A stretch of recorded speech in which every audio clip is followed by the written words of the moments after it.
नमस्कार श्रोते हो, इरा ब्लॉगिंग मराठी या यूट्यूब चॅनलवर सर्वांचे स्वागत. आपण ऐकत आहात कॉन्ट्रॅक्ट मॅरेज. म्हणजे हे खरं आहे तर. थांब शिव, गौरीला फोन करू नकोस. तिने मला यातलं काही सांगितलं नाही. तुम्ही ज्या दिवशी केक कापलात त्याच दिवशी मीच तुमचं बोलणं ऐकलं.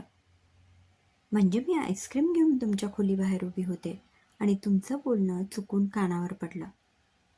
ते एका अर्थाने बरंच झालं म्हणायचं. निदान माझ्या मुलाचं खरं रूप तरी माझ्यासमोर आलं. सुनीताताईंनी आपले डोळे मिटले आणि खोल श्वास घेतला. आमचं काय चुकलं शिव? आम्ही कुठे कमी पडलो की आमचे संस्कार तुमच्यापर्यंत पोहोचलेच नाहीत? तुझं त्या मेस्सीवर प्रेम होतं म्हणून हे नाटक करताना तुला काहीच कसं वाटलं नाही? आणि तुला मोठा कॉन्फिडन्स होता. गौरीशी झालेलं लग्न मोडल्यानंतर आम्ही त्या मेस्सीशी लग्न करण्यासाठी तुला परवानगी देऊ? ते कधीच शक्य नव्हतं आणि होणारही नाही. ज्या रूढी परंपरा आम्ही आयुष्यभर पाळत आलो, आमच्या मागची पिढीही हेच पाळत आली, त्याच तुम्हीही पाळाव्यात आणि आपल्या पुढच्या पिढीला द्याव्यात. हेच आपले संस्कार आहेत. हे विसरून चालायचे नाही. पण आई, गौरीही तितकीच दोषी आहे. शिव आपली बाजू सांभाळून घेत म्हणाला. मान्य आहे मला, तिचा कान पिळल्याशिवाय राहायची नाही मी. पण आम्ही बायका अगदी छोट्या छोट्या गोष्टीतही लगेच गुंतून पडतो.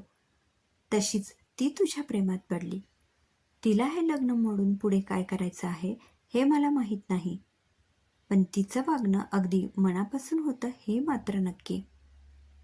खबरदार शिव, हे लग्न मोडलंस तर. लग्न म्हणजे काय खेळ नव्हे. आज हिच्याशी केलं, उद्या तिच्याशी. लग्न म्हणजे केवळ दोघांचा संसार नव्हे, दोन कुटुंबाचा संसार असतो तो. या निमित्ताने अनेक नातेवाईक एकत्र येत असतात. उद्या हेच नातेवाईक तुम्हा दोघांना बोल लावू लागले म्हणजे अक्कल येईल. आणि प्रेमाचं म्हणशील तर सहवासाने प्रेम होतं. गौरीमध्ये काय कमी आहे रे? दिसायला वागायला छान आहे, घरकामात तरबेज आहे, सर्वांचा मान राखणारी आहे, तुला सांभाळून घेणारी आहे. आणखी काय अपेक्षा आहे तुझी तिच्याकडून? आई, माझं तिच्यावर प्रेम नाही. मग जिथे प्रेमच नाही तिथे संसार कसा टिकेल? शिव म्हणाला. यालाच तर खरा संसार म्हणतात शिव.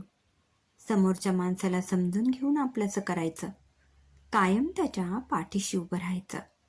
त्याच्यावर क्षणभर चिडायचं, पण लगेच आपला राग विसरून पुन्हा त्याला जवळ करायचं. आई, मी मेस्सीला तसं वचन दिलं आहे. मी तिच्या विना नाही राहू शकत. 6 महिने राहिलास ना, तसाच आयुष्यभर तिच्या विना राहशील. तसंही हे फक्त बोलण्यापुरतं असतं. बाकी कोणा वाचून आपलं काही अडत नसतं. सुनीताताई समजावणीच्या सुरात म्हणाल्या. गौरीला फोन लाव, आपण तिच्या घरी जातोय. आई, नको ना विषय वाढू, तिची आई नाराज होईल. शिव काकुळतीला येऊन म्हणाला. हे कळतंय ना? मग वागण्याआधी विचार करायचा होता. आपण गौरीच्या घरी जाण्याआधी त्या मेस्सीला माझ्यासमोर फोन करून नकार कळवायचा. सुनीताताईंच्या दटावणीमुळे शिवने मेस्सीला फोन लावला, पण त्याला तिला नकार देता येईना. आई, प्रेम करणं गुन्हा आहे का? मेस्सी नाराज होईल, तिला नकार कळवणं इतकं सोपं नाही ग. हे बोलताना शिवच्या डोळ्यात पाणी आलं. प्रेम करणं गुन्हा नाही. तू हे सारं आम्हाला विश्वासात घेऊन याआधी सांगितलं असतंस तर बरंच झालं असतं. कदाचित आम्ही परवानगी दिलीही असती. तू आपल्याच मनाने सगळं ठरवून रिकामा झाला शिव. पण झालेलं लग्न मोडून तुला दुसऱ्याला लग्न करण्याची परवानगी मी कधीही देणार नाही. यात तुम्हा दोघांचंही नुकसान आहे. झालावला प्रकार ऐकून उमाताईंना काहीच समजेनासे झाले. हा काय प्रकार आहे गौरी? आमच्यापेक्षा जास्त अक्कल आली की काय तुम्हाला? 1 वर्षाचे कॉन्ट्रॅक्ट करून मोकळे झालात? कशाच्या आधारावर? आई, आमचं चुकलं हे मान्य आहे, पण लग्नावर माझा विश्वास नव्हता ग. तुला आणि बाबांना मी कधीच एकत्र पाहिलं नाही, पण बाबांनी तुला दिलेला त्रास अनुभवला. पुढे आम्हा दोघींना तू एकटीने वाढवलंस, आपल्या पायावर उभं केलंस. तेव्हा ठरवलं, हे लग्न वगैरे सारं झूट असतं. आपण कोणत्याच गोष्टीत अडकायचं नाही. मस्तपैकी एकटं फिरायचं, सगळं जग फिरून पाहायचं. गौरी म्हणाली. गौरी, एकटं राहणं सोपं नसतं. अगदी सगळीच माणसं तुझ्या बाबांसारखी नसतात. ताई, ही पोर आपण निर्णय घेऊन रिकामी होतात, मग आपण अडवायचं का त्यांना? पुढे या निर्णयाचे परिणाम त्यांनी भोगायचे आहेत. भोगू दे त्यांचे त्यांनाच. उमाताईंनी डोक्याला हात लावला. पण आई, मला हे लग्न मोडायचे नाही. माझं प्रेम आहे शिववर. त्याला मी आयुष्यभर सोबत नको असेल तर मात्र माझा नाईलाज आहे.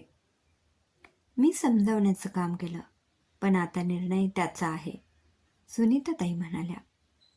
शिवला अजूनही काय निर्णय घ्यावा हेच कळत नव्हतं. आपलं प्रेम महत्वाचं की देवाब्राह्मणांच्या साक्षीने केलेलं लग्न? हे लग्न मोडून गौरी सुखी राहणार नाही आणि मीही नाही. सगळेच दुखावले जातील. आणि आई, माझ्या आणि मेसीच्या लग्नाला परवानगी देणार नाही हेही तितकंच खरं. पण तिला दिलेल्या वचनाचं काय? नकार दिल्यावर ती कशी रिॲक्ट होईल काहीच कल्पना नाही. शिवने बाहेर येऊन मेसीला फोन लावला. तिने फोन उचलला तसे शिवच्या तोंडून शब्द फुटेनात. कसाबसा त्याने घडलेला सारा प्रकार तिच्या कानावर घातला. पहिल्यांदा ती खूप रडली. नंतर मात्र म्हणाली, Shiv, love is easy but it is more difficult to maintain a relationship even if you do not have love for the other person in your heart.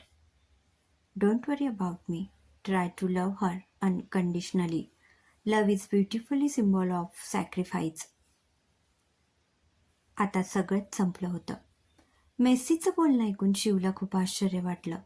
दुःखही तितकंच झालं. आपण तिला समजू शकलो नाही याचं वाईटही वाटलं. या बायका पण कशा असतात, समोरच्याला समजून घेण्याची प्रचंड ताकद असते यांच्यात. शिवच्या मनात मेस्सीविषयीचा आदर आणखी वाढला.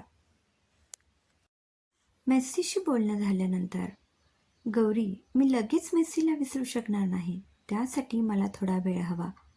पण मी आपल्या नात्याला पुरेपूर न्याय देण्याचा प्रयत्न करेन. एक नवरा म्हणून आपल्या बायकोच्या सर्व इच्छा पूर्ण करण्याचा प्रयत्न करेन. शिवने गौरीचा हात आपल्या हातात घेतला. म्हणतात ना, आपण ज्या व्यक्तीवर प्रेम करतो त्या व्यक्तीशी नाही तर आपल्यावर प्रेम करणाऱ्या व्यक्तीशी लग्न करावं. गौरी, तू आम्हा दोघांसाठी त्याग करणार होतीस आणि मेस्सीने आपल्या नात्यासाठी प्रेमाचा त्याग केला. सॉरी, मी आपलं कॉन्ट्रॅक्ट मोडलं, पण माझं तुझ्यावर खरंच मनापासून प्रेम आहे. गौरीने शिवच्या हातावर आपला हात ठेवला. त्या स्पर्शाने शिव मोहरला. त्याला मेस्सीचे शब्द आठवले, तू तुझ्या बायकोवर अगदी मनापासून प्रेम कर. त्याने नकळत गौरीला मिठी मारली. मेस्सीचे शब्द त्याच्या कानात घुमत राहिले. Love is beautiful symbol of sacrifice. समाप्त. लेखिका सायली जोशी. श्रोतेहो, कशी वाटली ही कथा कमेंटमध्ये अवश्य कळवा. पुन्हा भेटूया एका नवीन कथेसह. धन्यवाद.